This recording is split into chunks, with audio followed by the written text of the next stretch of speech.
عبرانیوں اس کا 11واں باب اور اس کی 6 آیت میں لکھا ہے، اور بغیر ایمان کے اس کو پسند آنا ناممکن ہے، اس لیے کہ خدا کے پاس آنے والے کو ایمان لانا چاہیے کہ وہ موجود ہے اور اپنے طالبوں کو بدلہ دیتا ہے۔ جو کوئی اس کے پاس جاتا ہے اسے اس چیز کا یقین ہونا چاہیے کہ وہ خدا ہے، وہ میرا زندہ آسمانی باپ ہے اور اس کے پاس میرے لیے اجر ہے۔ تو آپ اس چیز پر بھروسہ کر سکتے ہیں کہ جو چیز خدا کی طرف سے ہوگی وہ آپ کے لیے بہتر ہوگی۔ رومیو 8:28 میں لکھا ہے، اور ہم کو معلوم ہے کہ سب چیزیں مل کر خدا سے محبت رکھنے والوں کے لیے بھلائی پیدا کرتی ہیں، یعنی ان کے لیے جو خدا کے ارادہ کے موافق بلائے گئے۔ اور ایسا اس لیے ہے کیونکہ اب ہم اس کے غضب میں نہیں ہیں، وہ ہم سے محبت رکھتا ہے، اور اسی لیے وہ یسوع مسیح میں ہم سب کی بہتری چاہتا ہے، اور یہی وہ چیز ہے جس کی آزمائش کی جا رہی ہے۔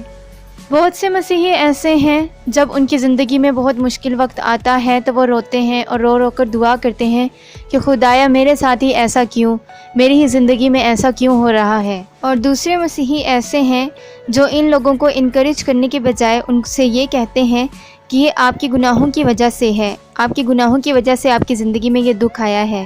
لیکن ایسا نہیں ہے، بلکہ آپ کا آسمانی باپ آپ سے محبت رکھتا ہے اور اسے پتہ ہے کہ آپ کی زندگی کو کیسے چلانا ہے۔ کئی بار یہ ممکن ہوتا ہے کہ آپ کے گناہوں کی وجہ سے آپ کی زندگی میں پریشانی آتی ہے، جیسا کہ خدا کا کلام کہتا ہے گلاتیوں اس کا 6 باب اور اس کی 7ویں آیت، فریب نہ کھاؤ، خدا ٹھٹوں میں نہیں اڑایا جاتا، کیونکہ آدمی جو کچھ بوتا ہے وہی کاٹے گا۔ تو ایسا ممکن ہے کہ اگر آپ کی زندگی میں کوئی پریشانی آتی ہے تو وہ آپ کے اپنے گناہوں کی وجہ سے بھی ہو سکتی ہے، لیکن اس بڑی چٹان سے پہلے جو بات آتی ہے وہ یہ ہے کہ خدا ہم سب سے محبت رکھتا ہے، خدا یسوع مسیح میں ہم سے محبت رکھتا ہے۔ اگر آپ یسوع مسیح کی طرف دیکھیں تو وہ کامل انسان تھے، اس میں کوئی گناہ نہیں تھا، لیکن پھر بھی وہ مصیبتوں اور مشکلات سے گزرا۔ خداوند یسوع مسیح گناہ آلود جسم میں رہتے ہوئے خدا باپ پر مکمل بھروسہ رکھتے تھے، اس کے کلام کی منادی کیا کرتے تھے، اور اس طرح سے باپ نے اس میں سے اپنا جلال ظاہر کیا۔ آپ بھی اپنے بدن سے ایسا ہی جلال ظاہر کر سکتے ہیں، ایسی ہی روشنی کو ظاہر کر سکتے ہیں جیسے مسیح یسوع نے ظاہر کی، لیکن اس کے لیے ضروری ہے کہ آپ بھی ان سب چیزوں سے گزر کے جائیں۔ اگر آپ کی زندگی میں کبھی کوئی پریشانی آتی ہے تو آپ اس کے بارے میں سوچیں کہ مجھے خدا اس سے کیا سکھانا چاہتا ہے۔ خدا نے آپ کے لیے اچھا اور پرفیکٹ سوچا ہے، وہ آپ کو بہتر بنانا چاہتا ہے، آپ کی زندگی کو بہتر بنانا چاہتا ہے، اور اکثر ایسی چیزوں سے آپ کی زندگی تبدیل ہو جاتی ہے۔ اگر آپ جونی ایرکسن ٹاڈا کو جانتے ہیں، جسے کوئین آف ویل چیئر کے نام سے بھی جانا جاتا ہے، اس کے ایک ایکسیڈنٹ میں اس کی گردن ٹوٹ گئی اور وہ ویل چیئر پر آ گئی۔ اب وہ مرنا چاہتی تھی، وہ بھی ایک کرسچن تھی، کیونکہ وہ موو نہیں کر سکتی تھی اس لیے وہ خود کو ختم کرنا چاہتی تھی۔ اس کے پاس خود کے لیے فیوچر کے پلانز تھے جسے وہ سوچتی تھی کہ اب وہ اسے کبھی بھی پورا نہیں کر سکے گی۔ ہم میں سے ایسا کوئی بھی نہیں ہے جو اپنے فیوچر کے لیے یہ سوچے کہ میں کوئین آف ویل چیئر کہلاؤں گی، لیکن پھر بھی اس کی زندگی میں ایسا ہوا کیونکہ خدا کے پاس اس کے لیے ایک منصوبہ تھا۔ اب اس کی پوری یونیورس اسی ایک چیئر کے سائز جتنی تھی۔ اگر آج آپ اس کی زندگی کو دیکھیں تو وہ خدا کے کلام کی خوشخبری کو لوگوں تک پھیلا رہی ہے۔ بے شک اس کے پاس اتنی ایبیلٹی نہیں ہے کہ وہ لوگوں کے پاس چل کر جا سکے، لیکن وہ خدا کے کلام کی خوشخبری کو دوسروں تک پہنچا رہی ہے، وہ اپنی ٹیسٹیمنیز دوسروں کے ساتھ شیئر کرتی ہے۔ اس ویل چیئر پر ہوتے ہوئے اس نے خود کو کیسے پہچانا، اس نے خدا کے بارے میں کیسے جانا، اس نے خدا کو کیسے پہچانا، اور آج کیسے اس کی زندگی تبدیل ہوئی ہے اور وہ دوسروں کی بھی زندگی اسی طرح سے تبدیل کر رہی ہے، وہ سب کچھ آپ کو بتائے گی۔ ہم سب تندرست ہیں لیکن پھر بھی ہم ایسا جلال ظاہر نہیں کر پاتے،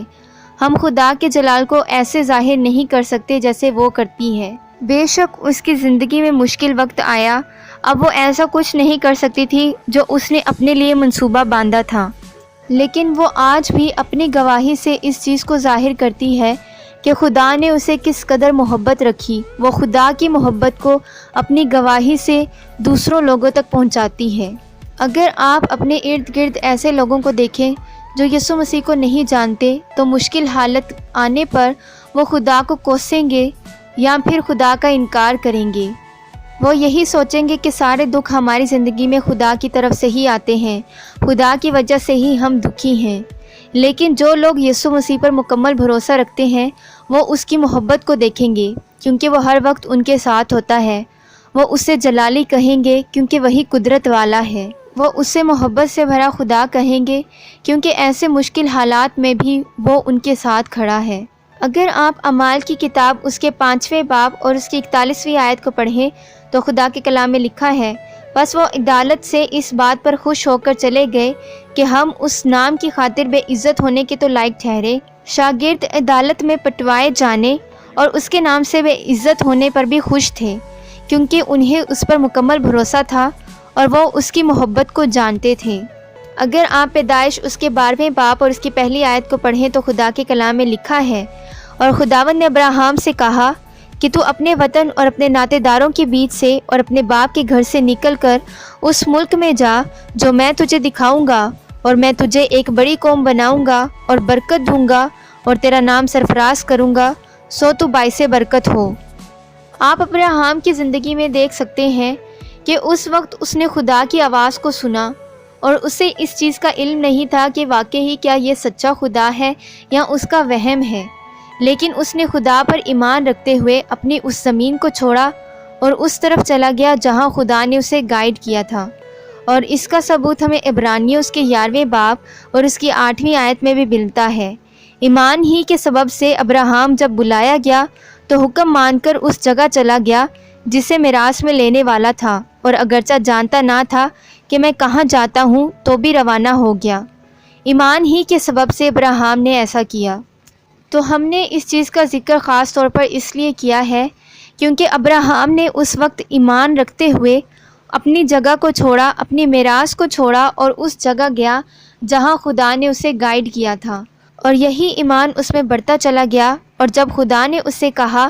کہ اسحاق کو نذر کے لیے گزارے تو اس نے اس سے بھی گریز نہ کی۔ اگر آپ عبرانیوں اس کے 11ویں باب اور اس کی 17ویں آیت سے پڑھیں تو خدا کے کلام میں لکھا ہے، ایمان ہی سے ابراہیم نے آزمائش کے وقت اسحاق کو نذر گزارا، اور جس نے وعدوں کو سچ مان لیا تھا وہ اس اکلوتے کو نذر کرنے لگا جس کی بابت یہ کہا گیا تھا کہ اسحاق ہی سے تیری نسل کہلائے گی، کیونکہ وہ سمجھا کہ خدا مردوں میں سے جلانے پر بھی قادر ہے، چنانچہ انہی میں سے تمثیل کے طور پر وہ اس سے پھر ملا۔ اکثر جب خدا آپ کی زندگی میں چھوٹی چھوٹی آزمائشیں ڈالتا ہے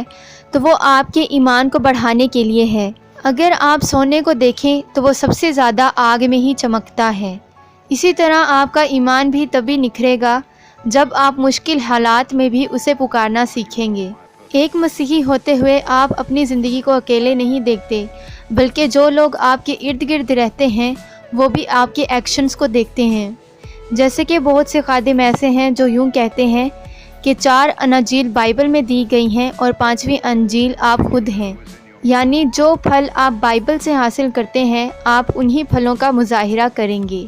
ہو سکتا ہے کوئی آپ کی زندگی کو دیکھتے ہوئے تبدیل ہو جائے، کوئی آپ کی گواہی کو اپنا لے اور مسیح یسوع کو قبول کر لے۔ جب دوسرے لوگ آپ کی زندگی میں یہ دیکھیں گے کہ آپ مشکل حالات میں بھی خدا سے محبت رکھتے ہیں، آپ یسوع مسیح کی طرف جھکے ہوئے ہیں، تو وہ لوگ بھی یسوع مسیح کے بارے میں جاننا چاہیں گے، اور ایسے ان کی بھی زندگی تبدیل ہو سکتی ہے۔ جیسا کہ پولس اور سیلاس جب جیل میں بند تھے تو ایک داروغہ نے مسیح یسوع کو قبول کیا اور اس کا سارا گھرانہ خداوند یسوع مسیح پر ایمان لایا۔ آپ بھی اپنی زندگی سے خدا کے جلال کو ظاہر کر سکتے ہیں اور اس سے آپ دوسروں کی زندگی کو بھی تبدیل کر سکتے ہیں۔ آج کے کلام کے وسیلہ سے خداوند ہم سبھی کو برکت دے اور خدا کا فضل ہمیشہ تک ہم سبھی کے ساتھ ساتھ ہو، اور اسی کلام کے وسیلہ سے ہم سب کی زندگیاں تبدیل ہوں۔ آمین۔ خداوند آپ سبھی کو برکت دے۔ آمین۔